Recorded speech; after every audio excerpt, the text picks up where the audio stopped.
Bom, eu queria falar hoje sobre a semana, que é uma semana muito interessante, é uma semana rara de acontecer. É uma semana que nós vamos ter duas mudanças no sistema de justiça brasileiro e uma terceira encaminhada. Mas duas mudanças no sistema de justiça. Amanhã termina o mandato do presidente, do Procurador-Geral da República, Augusto Aras, sai, aí assume no lugar dele a Eliseta Maria de Paiva Ramos, que é interina, não é a escolhida para ser sucessora dele. O presidente Lula tem que indicar o nome, não indicou. A posse seria na quarta-feira, não vai ter a posse da interina, que vai ser a Procuradora-Geral. Vai tomar todas as decisões e decidir como se fosse a Procuradora-Geral. Não tem diferença. A diferença é que não é a escolhida pelo presidente.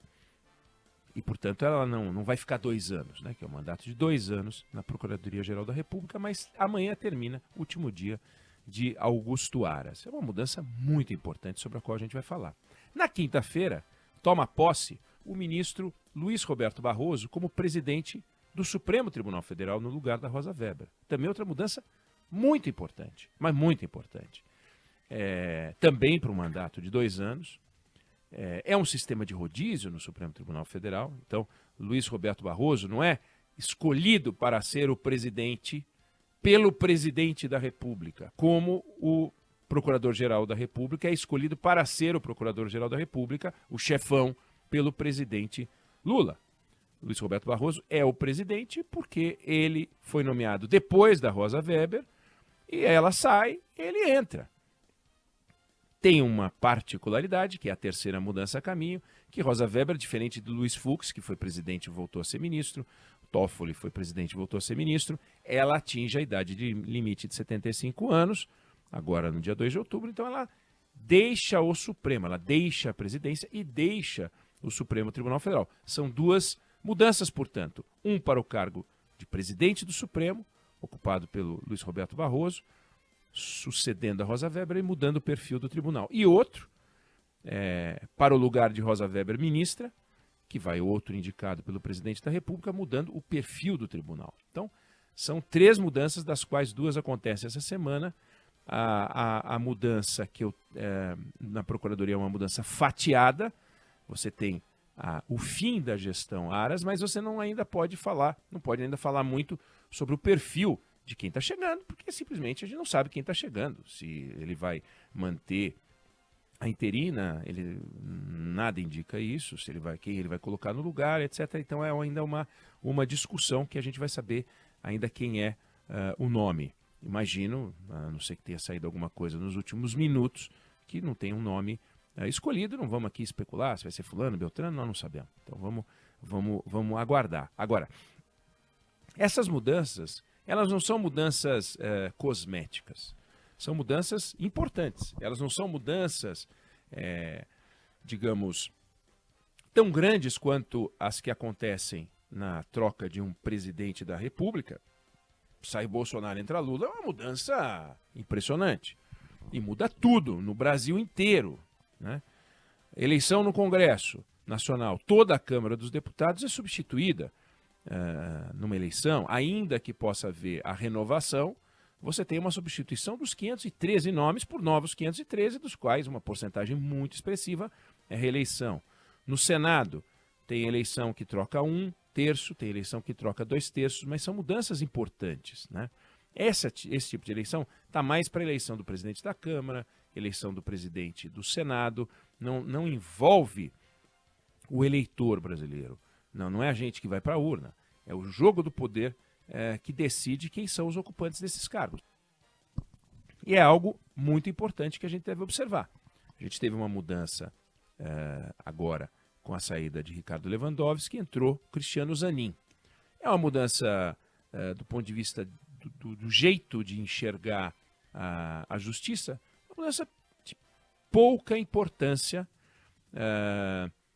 porque não sai um perfil de um jeito e entra outro completamente diferente, ao contrário das nomeações feitas por Bolsonaro, que aí sim tem uma mudança importante. Basta ver que na discussão sobre a demarcação de terras indígenas, os únicos que votaram pela manutenção do marco temporal foram os ministros nomeados por Bolsonaro. Os outros todos os ministros votaram contra.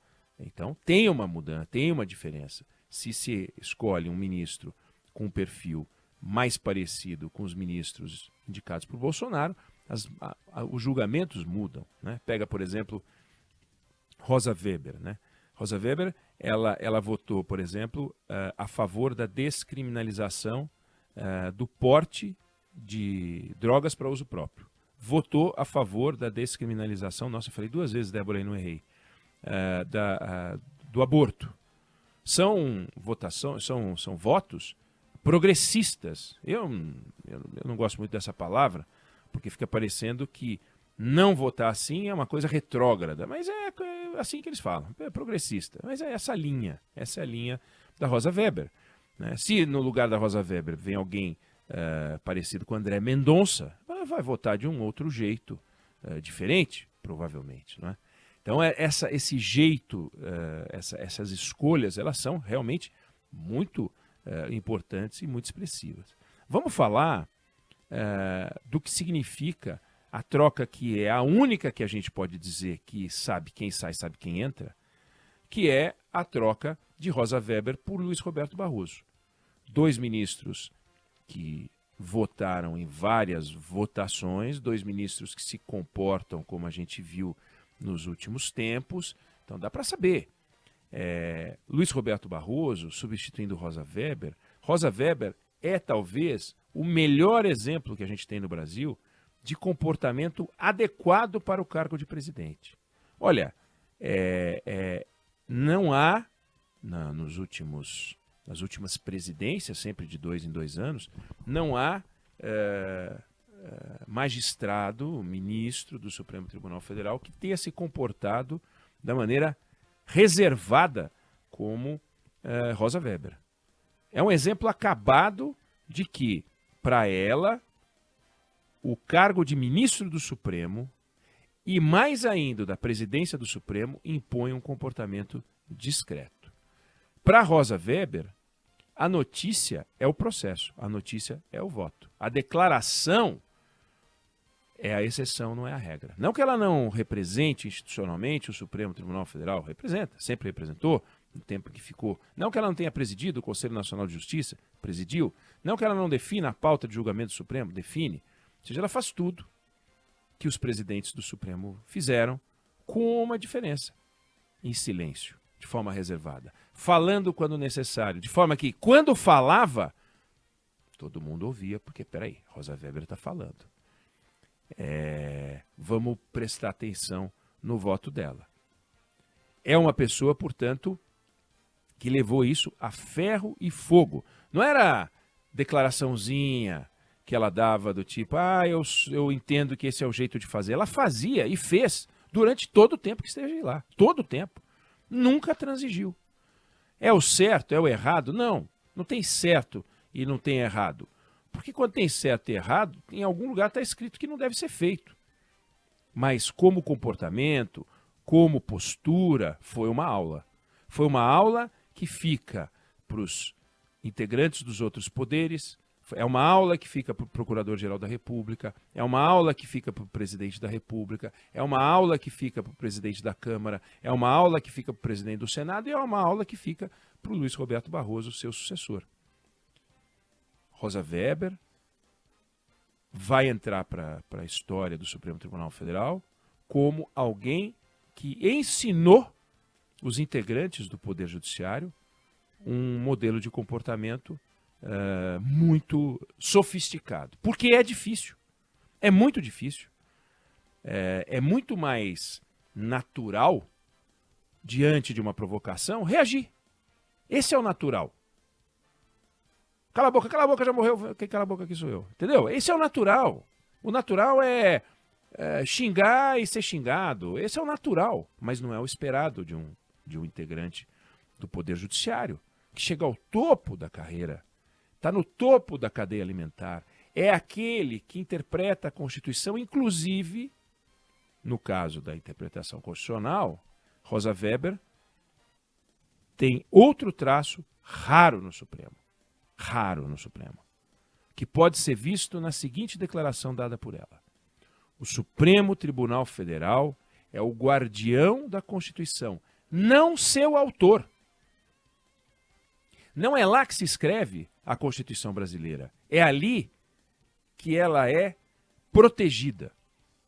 O Supremo Tribunal Federal é o guardião da Constituição, não seu autor, disse Rosa Weber. E disse mais: quando o juiz é mais rígido que a lei, ele é injusto. Não fomos investidos de autoridade para declarar inconstitucional a própria Constituição. Olha que declaração importante, que declaração a ser estudada nas faculdades de direito, declaração a ser observada pelos advogados, declaração a ser observada pelos ministros, colegas de Rosa Weber. O Supremo Tribunal Federal é o guardião da Constituição, não seu autor. Quem ali dentro concorda com 100% dessa declaração? Luiz Roberto Barroso? Gilmar Mendes? Alexandre de Moraes? Edson Fachin? Será que eles acham que o Supremo Tribunal Federal é o guardião da Constituição, não seu autor? Será que eles acreditam que quando o juiz é mais rígido que a lei, ele é injusto? Será que eles acham que não foram investidos de autoridade para declarar inconstitucional a própria Constituição? Rosa Weber entende que sim. Que este é o papel do Supremo Tribunal Federal, este é o papel do ministro do Supremo Tribunal Federal, este é o papel do presidente do Supremo Tribunal Federal, no caso dela, da presidente do Supremo Tribunal Federal. E então chega Luiz Roberto Barroso, que não acha, que não se comporta, que pelo menos até o momento não agiu com este perfil reservado. Ele é o oposto disso. Ele entende que falar é parte da função do ministro do Supremo e que dialogar com a sociedade é parte do papel do presidente do Supremo. O que é dialogar com a sociedade? Ficar propondo discussões? Co-governar o Brasil? Recentemente, numa declaração impressionante, dada no Congresso Estudantil, disse Luiz Roberto Barroso: nós derrotamos a ditadura e o bolsonarismo. É uma fala inacreditável, proferida por um ministro do Supremo Tribunal Federal. Isso pode ser dito pelo deputado do PT, né? Do PSOL, pode ser dito pelo presidente Lula, pode ser dito pelo Flávio Dino, pode ser dito por quem quer que seja do governo, ou da base do governo, ou daquele que está no jogo político eleitoral. Agora, o jogo político, da grande política, considerando que todos somos atores políticos, um ministro do Supremo, nesse jogo, falar num congresso estudantil. Primeiro, o que está fazendo o ministro do Supremo num congresso estudantil? Não interessa quantos anos a Uni estava comemorando, não interessa nada. O ministro do Supremo não circula lá, como não circula em baile funk. Não pode ir em congresso estudantil e não pode ir no baile funk. Não pode. Quer fazer uma festa funk? Faz em casa. Não pode. Tem um monte de lugar que o ministro do Supremo não pode ir. Tem um monte de lugar que o presidente da República não deve ir também. Tem um monte de lugar que o presidente da Câmara não deve ir também. É razoável um ministro do Supremo, por exemplo, frequentar eventos internacionais como os ministros do Supremo frequentam, darem palestras como eles dão, se reunirem em Nova York como se reuniram 5 ministros do Supremo para ficar debatendo o Brasil em português, só que lá, recebendo a passagem, e não sei se mais algum dinheiro, se receberam cachê ou não, porque o cachê não é divulgado. O Conselho Nacional de Justiça, na gestão de Ricardo Lewandowski, proibiu a divulgação de cachê. Recebe ou não recebe cachê? Quanto recebe de cachê? Ganha mais como ministro do Supremo ou ganha mais fazendo palestra? Nós não sabemos. Luiz Roberto Barroso, como presidente do CNJ, pode propor essa discussão sobre abrir o cachê de ministros do Supremo e do STJ, por exemplo. Por exemplo. E a gente não sabe disso. Mas a fala de Luiz Roberto Barroso foi tão assombrosa que rendeu uma declaração do presidente do Senado, presidente do Congresso, que classificou a fala dele como inadequada, inoportuna e infeliz.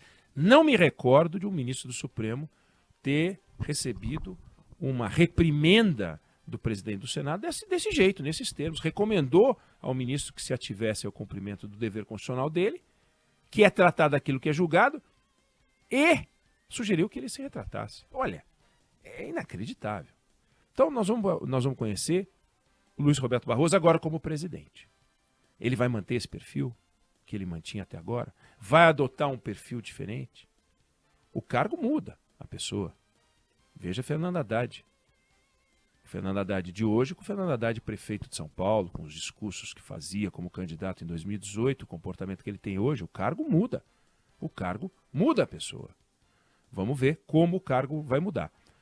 Rosa Weber fica o exemplo. 2 anos que se encerram agora, um exemplo extraordinário de comportamento. Não vou discutir os votos de Rosa Weber. Posso concordar, posso discordar, mas o importante é o comportamento, que é isso que Luiz Roberto Barroso vai mostrar, como é que ele vai se comportar neste cargo. E em breve a gente vai poder saber quem vai substituir o Augusto Aras e vamos voltar ao assunto, porque a saída do Augusto Aras também é um ciclo, mas é tema para uma nova conversa. Não sei se você concorda, se você discorda, mas essa é a opinião que eu tenho sobre o assunto.